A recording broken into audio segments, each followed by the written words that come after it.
The Galactic Council's invitation arrived on a Tuesday, transmitted through quantum channels directly to Earth's United Defense Command. Admiral Chen Wei-Lin read the holographic message 3 times before calling an emergency session. "They want us to participate in the Trisolar War Games," she announced to the assembled military leaders. "Every major spacefaring civilization sends their best fleet. Winner gets preferential trade agreements and territorial expansion rights for the next decade." General Morrison leaned forward. "What's the catch?" "No catch, apparently. They're genuinely curious about human military doctrine. We're the newest members of the Galactic Council, and our admission was controversial. The controversy stemmed from humanity's rapid technological advancement. In just 2 centuries since achieving faster-than-light travel, humans had colonized 47 systems. The older civilizations, the crystalline Vorth, the insectoid Calyx, and the energy-based Luminar, had taken millennia to achieve similar expansion. 3 weeks later, the human fleet arrived at the designated neutral zone, a barren system with 3 planets serving as the battlefield. The rules were straightforward: capture and hold the central planet for 72 hours to win. No restrictions on tactics, weapons, or strategy, short of complete planetary annihilation. Captain Sarah Chen, Admiral Wei-Lin's daughter, commanded the human flagship Perseverance. Their fleet was modest, 12 vessels compared to the Vorth's 20, the Calyx's 30, or the Luminar's 15 sphere ships, but each human ship bristled with innovations the other species had never encountered. As the games began, the alien fleets immediately engaged in spectacular displays of firepower. The Vorth's crystalline dreadnoughts fired focused energy beams that could slice through asteroids. The Calyx swarmed with countless small fighters, their coordinated attacks resembling deadly ballets. The Luminar sphere ships phased in and out of dimensions, striking without warning. The humans did something unexpected.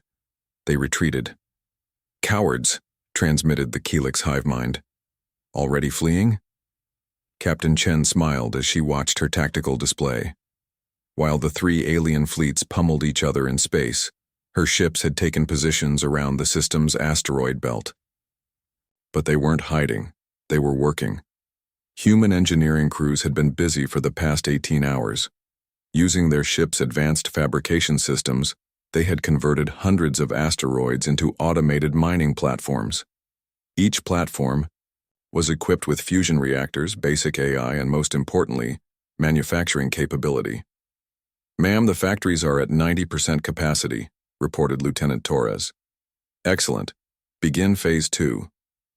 While the alien fleets battled for orbital supremacy above the target planet, something remarkable was happening in the asteroid belt.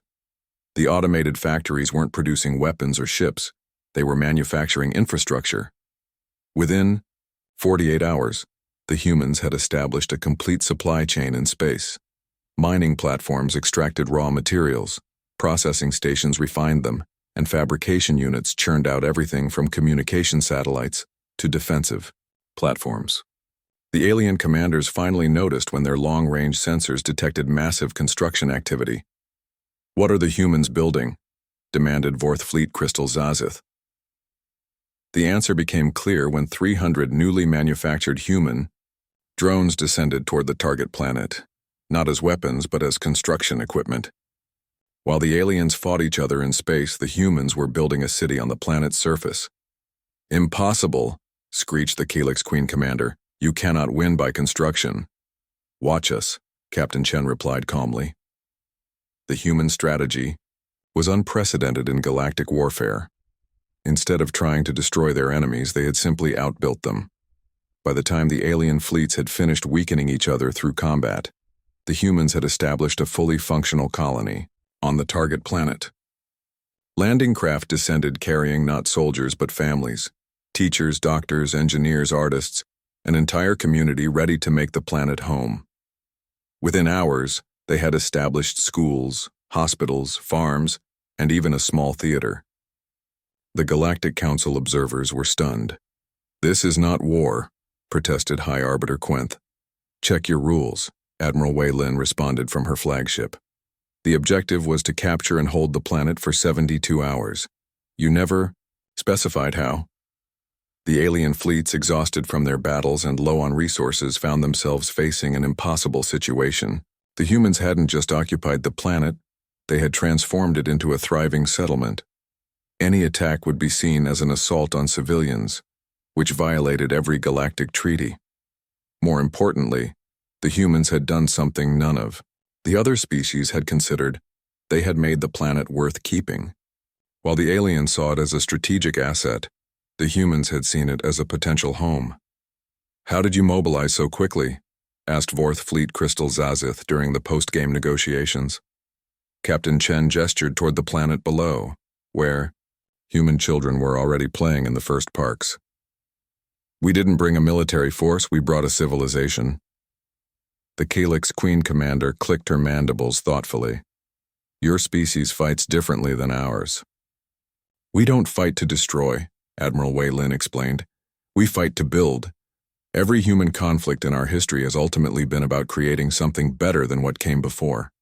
The war games officially ended with humanity's victory, but the real victory was larger. The other species had learned something profound about human nature. They were not conquerors in the traditional sense, but builders who happened to be very good at warfare." As the various fleets prepared to depart, the human colony remained. The planet that had been a barren battlefield was now named New Haven, and applications for permanent residency were already pouring in from across the galaxy. The Galactic Council's trade agreement was just a formality at that point. Humanity had won something far more valuable. They had demonstrated that the best way to win a war was to make everyone realize there were better alternatives than fighting. 6 months later, New Haven hosted the first interspecies cultural festival. Children of 4 different species played together in parks that had been battlefields, and the galaxy was never quite the same.